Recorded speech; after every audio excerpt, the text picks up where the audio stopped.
Carille faz pedido especial para Pedrinho, pede um reforço aí de peso. Vasco foca na contratação de dois zagueiros experientes para chegar e ser titular.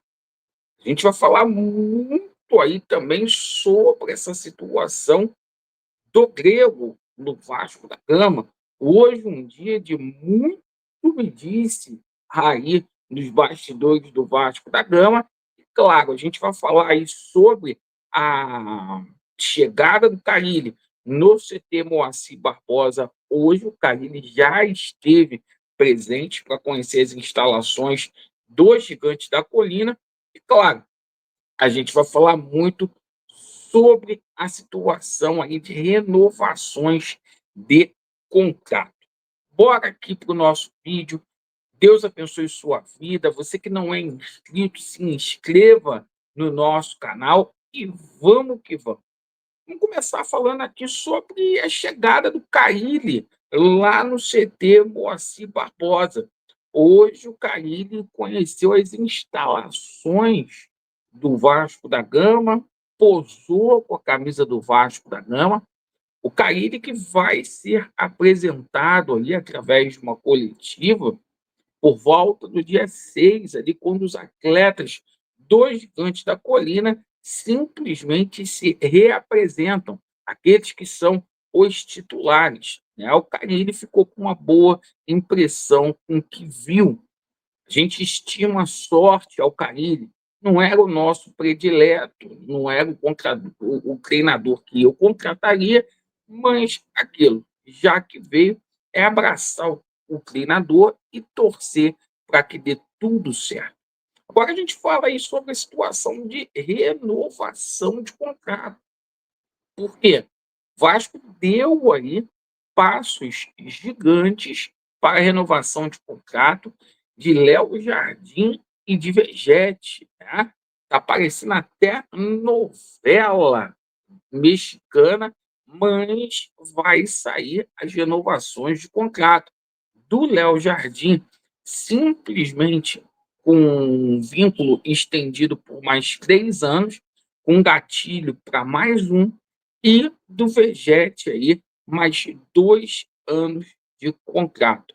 Como vai ter um aumento salarial aí, o Vasco vai colocar mais 2 anos de contrato aí com o Vegete, né? E aquilo, é uma possibilidade também do Vasco colocar uma multa maior aí para clubes interessados nesses dois jogadores não venha aí tirá-los por um preço tão baixo de mercado.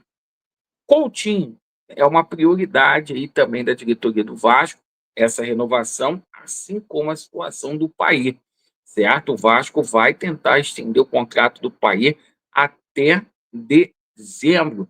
E lembrando que o Vitor Luiz, né, estendeu o contrato com o Vasco até 2027. Agora a gente fala aqui sobre essa situação aí de zagueiro, porque é a posição que o Vasco mais vai investir. E o Vasco hoje trabalha com duas frentes, tá? Duas frentes. O Vasco quer o jogador Balbuena.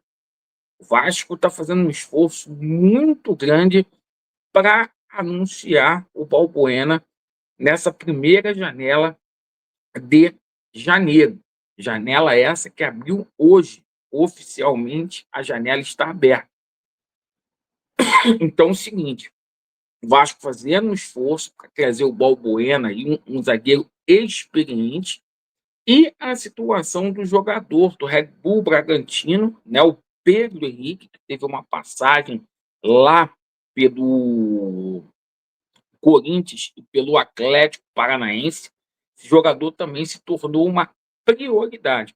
O Vasco já tinha, na época que o Léo Pelé estava aqui, tentado colocar o Léo Pelé numa negociação. O Red Bull Bragantino não aceitou e o Vasco tenta a contratação aí do Pedro Henrique por empréstimo, atleta de 29 anos. E vamos combinar aqui, se chega aqui o Pedro Henrique e o Balbuena, é difícil cravar que o João Vitor será titularíssimo do Vasco da Gama, certo? Eles chegam aí para disputar a posição aí com o João Vitor, perfeito? Bom, situações aqui também envolvendo meio de campo, tá?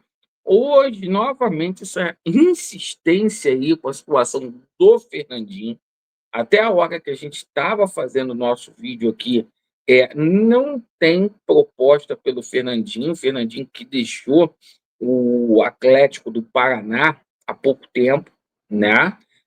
Apesar do Fernandinho ter 40 anos, ele joga de terno, é um jogador aí que a gente conhece muito bem, que é só a idade, mas a parte física dele é uma coisa invejável, a parte física do Fernandinho, mas não tem proposta aí pelo Fernandinho.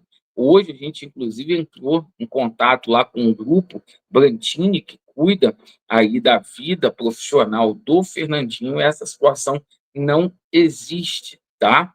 Mas vamos lá. A gente tomou conhecimento aí que o Carille fez uma lista aí de reforços, tá?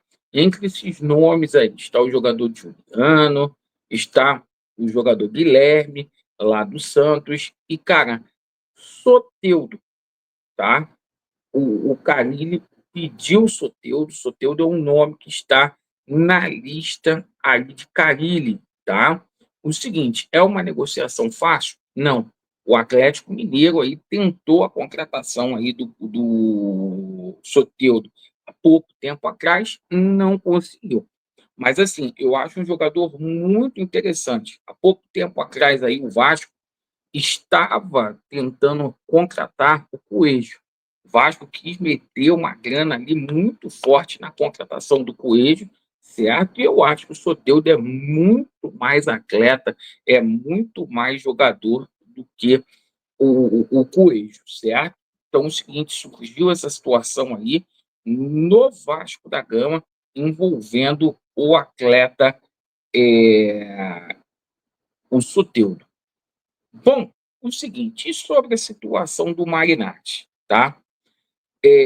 Um disse-me-disse danado, jornalista dizendo que houve encontro, que não houve encontro, mas a gente sabe o seguinte, que tem tido reuniões aí com o escritório da Álvares Marçal, que o Vasco contratou para fazer esse serviço, escritório situado lá em Brasília, e os representantes do Marinatti aqui no Brasil. E a fase de due diligence, tá? Ela foi concluída. Ela foi concluída. O Magnati já tem ciência aí da situação financeira do Vasco da Gama e nos próximos dias deverá sim fazer uma proposta para ter a SAF vascaína. Perfeito? Então, assim, as coisas estão acontecendo no Vasco da Gama. É importante que ele mande a proposta para que toda a situação burocrática, né, isso tem que passar pelo Conselho Deliberativo, tem que passar aí pelo Conselho de Beneméritos, por Assembleia Geral Extraordinária, tem que ter um acordo na Justiça, entendeu? Precisa ter um acordo judicial. Então, tudo isso aí passa aí pela proposta que o Magnates vai mandar. Perfeito? Agradeço aqui a atenção de cada um de vocês, tá? Muito obrigado pela audiência. Vasco neles e que Deus abençoe a sua vida. Valeu!